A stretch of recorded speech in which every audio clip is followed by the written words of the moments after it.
એ રીતે અમે સેવા કરતા હોય ને એટલે ઘણા લોકો અમને ઉશ્કેરવાના પૂરા પ્રયત્નો થઈ ચૂકેલા છે કે ભાઈ જયરાજને એગ્રેસિવ કરો, થોડોક આપણે ઉંમરના હિસાબે થોડાક આપણે ગુસ્સો થઈ જાય, આપણામાં એટલી પીઢતા ન હોય છતાં સતત મારા બાપુજીના માર્ગદર્શન હેઠે અમે ધીરજ રાખીને જ બેઠા છીએ કે સમય આવે બધું યોગ્ય થઈ જતું, એને જવાબ દેવાનો હોય નહીં, એને સમય જવાબ દેતો હોય ને. આપણે શું કામ કોઈને ક્વોલિફિકેશન દેવું કે અમે આ છીએ, અને મારે કઈ બધા માણસોને જવાબ થોડો દેવાનો કે હું મારામાં એટલી સક્ષમતા છે, મારા આવા સંબંધો છે, મારા મિત્રોનો એટલો પાવર છે, એ મારે કઈ પ્રૂવ કરવાની જરૂર દરેક લોકો આગળ થોડી હોય.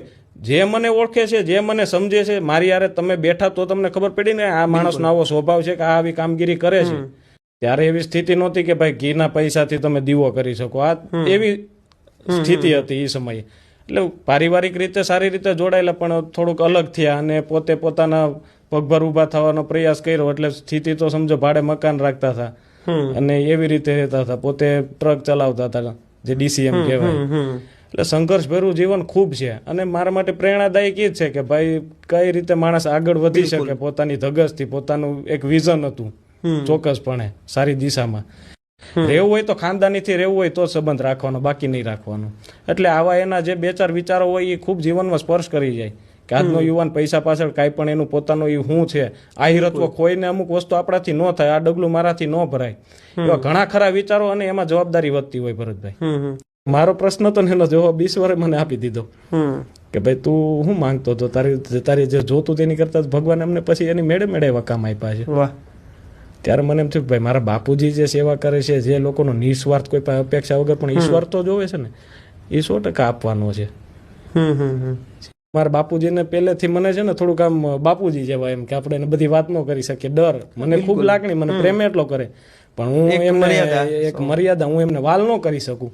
હું ઘણી વાર જોતો કે ભાઈ મારી બેન મારા બાપુને વાલ કરતી હોય, એને બધ ભરીને તો હું મારા બાપુને બધ ભરી હજી આમ થોડુંક મને ઓલું થાય. અમારા 12 ભાઈઓનો પરિવાર છે, મને ખૂબ પ્રેમ, અને હું કઈ રીતે આગળ વધું, હું અહીંયા હાજર ન હોય, મારા જે કંઈ કામગીરી હોય, કાર્ય પદ્ધતિ હોય મારી, હું એટલા સેવાકીય કામ કરતો, આ બ્લડ ડોનેશન કેમ્પથી માંડીને તમામ કેમ્પો હોય, મારો આખો પરિવાર એ રીતે જોડાયેલો છે.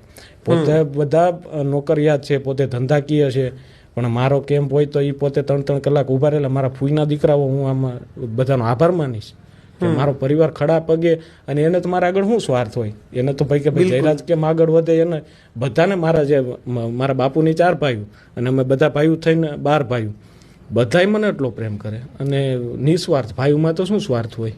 વાહ. એટલે એ બધાનો હું આભારે પોતાના છે, આભાર માનવો કે મારા હાથમાં મોગલ લખેલું છે તમે જોવો તો.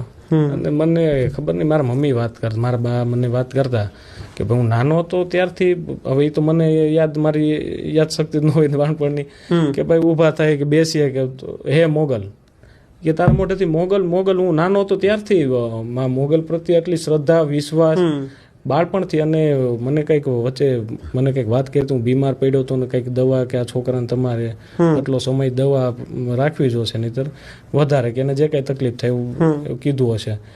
પણ મારા માને એટલો ભરોસો મોગલ ઉપર, એને ઘા કરી દીધી દવા કે મને મોગલ ઉપર ભરોસો છે, મારો છોકરો એ કે એવડો છે ને હાલતા મોગલ મોગલ કરે છે, એને થોડી કાંઈ તકલીફ થાય.